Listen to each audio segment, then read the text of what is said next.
किसका घर, बेटे का या माता पिता का? पापा, नया घर बिल्कुल तैयार हो चुका है। सोच रहा हूँ कि वहाँ दीपावली पर शिफ्ट कर लूँ। सिद्धार्थ ने अपने पापा गोविंद प्रसाद जी से कहा। सिद्धार्थ गोविंद जी और सुधा का इकलौता बेटा है। सुधा वहीं पर बैठी मूक दर्शक बनी चुपचाप सुन रही थी।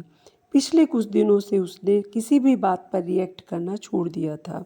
नए घर की उमंग में सिद्धार्थ, उसकी पत्नी रिया दोनों बेहद खुश थे। सिद्धार्थ बहुत बड़ा अफसर है, रिया भी अमीर खानदान से ताल्लुक़ रखती है। गोविंद जी ने अपने घर को बहुत चाव से बनवाया था। कोठी, बाग बगीचा सब कुछ था। परंतु जब सिद्धार्थ ने कहा कि उसने भी एक घर का सपना देखा है, अपने घर का, यह सुनकर गोविंद जी आश्चर्यचकित रह गए थे। अपना घर? तो ये किसका घर है? नहीं पापा, ये घर आपका है। मैं अपने घर को अपनी मेहनत से बनाना चाहता हूँ। फिर बेटे ने पिता से कुछ पूछने की ज़रूरत नहीं समझी थी। सब कुछ रिया और उसकी मर्जी से होने लगा था।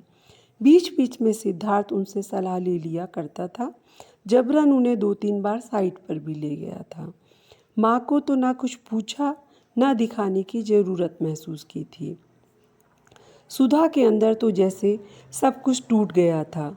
जिस बेटे को उसने जान से भी ज़्यादा प्यार किया था, उसने एक तरह से उनका तिरस्कार कर दिया था।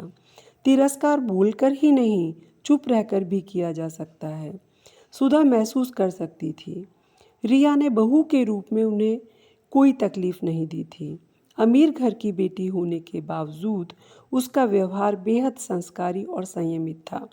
5 साल का गोलू और रिया घर की रौनक थे। सुधा ने कभी भी रिया के साथ बुरा बर्ताव नहीं किया था। गोलू में तो सुधा की जान बसती थी, पर सुधा बेटे के व्यवहार से बहुत आहत हो गई थी। कभी कभी गोविंद जी से अकेले में बात करते हुए पूछती कि मुझे मेरे किन पापों का फल मिला। एक ही बेटा, वह भी घर छोड़कर चला जाएगा।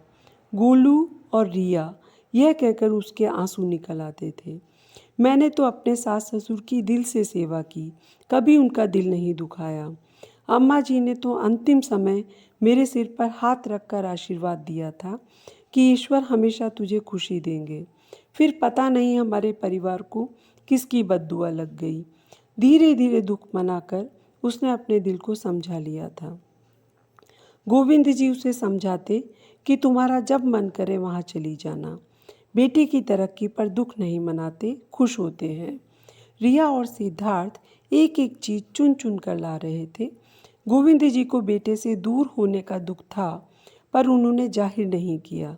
वे उसे महसूस कराते कि वे उसकी खुशी में खुश हैं। आज धनतेरस है।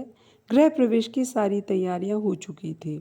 सिद्धार्थ और रिया नए घर की खुशी में बेहद उत्साहित थे।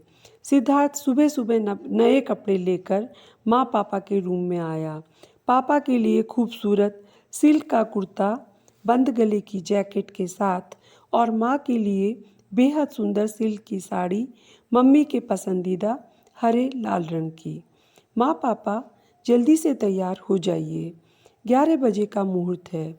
सुधा चुप थी, सोच रही थी कि बस तैयार हो जाओ और चलो। अंदर जैसे कुछ खत्म सा हो गया। ना कोई उत्साह, ना कोई खुशी। उसे जाकर सिर्फ खड़े होना है। गोलू आकर उसके गले से झूल गया। दादी माँ, आप मेरे साथ चलोगी ना? आंखों में आंसू भरकर उसने गोलू को छाती से चिपका लिया। सुधा गाड़ी में पूरे रास्ते भर चुप थी। जिस दिन भूमि पूजन हुआ था, उसके बाद आज वो घर देखने जा रही थी। गाड़ी से उतरते ही सामने बेटी की कोठी को सिर उठाकर देखा तो दंग रह गई। बहुत खूबसूरत आधुनिक तरीके से डिज़ाइन किया गया था। आओ माँ, बेटे ने माँ का हाथ पकड़ लिया। महीनों बाद उसने कुछ कहा। सुधा सोच रही थी कि आज नए घर की उमंग में अपनी माँ से अबोला खत्म कर रहा है। घर के मेन गेट पर नेम प्लेट देखकर सुधा स्तब्ध हो गई। सुधा गोविंद निवास। उसका दिल बहुत तेजी से धड़क उठा। बेटा माँ के चेहरे के भाव पढ़ने की कोशिश कर रहा था। अंदर रिया खड़ी मुस्कुराई। आइए माँ, आपके नए घर में आपका स्वागत है। ये लीजिए आपकी अमानत। रिया ने घर की चाबियाँ सुधा के हाथ में रख दी। बेटे ने माँ का हाथ चूम लिया। माँ, अपने नए घर में भगवान के लिए भोग अपने हाथ से बनाओ, पर प्रसाद मेरी पसंद का होगा। सुधा समझ ही नहीं पा रही थी क्या बनाऊं। सुधा की आंखों से आंसू टपक पड़े। हलवा बनाऊंगी, मेरे कान्हा जी की और तेरी पसंद का। पहले अपना और पापा का रूम देख लो माँ। सुधा को लगभग खींचते हुए रूम में ले गया। सुधा देख रही थी उसके रूम में सब कुछ उसकी पसंद का था। आज उसे समझ आया कि मकान ईंट पत्थर से बनता है और घर उसमें रहने वाले लोगों से, जो एक दूसरे के मन में निवास करते हैं। कहानी अच्छी लगी तो लाइक करें और चैनल सब्सक्राइब भी करें। धन्यवाद।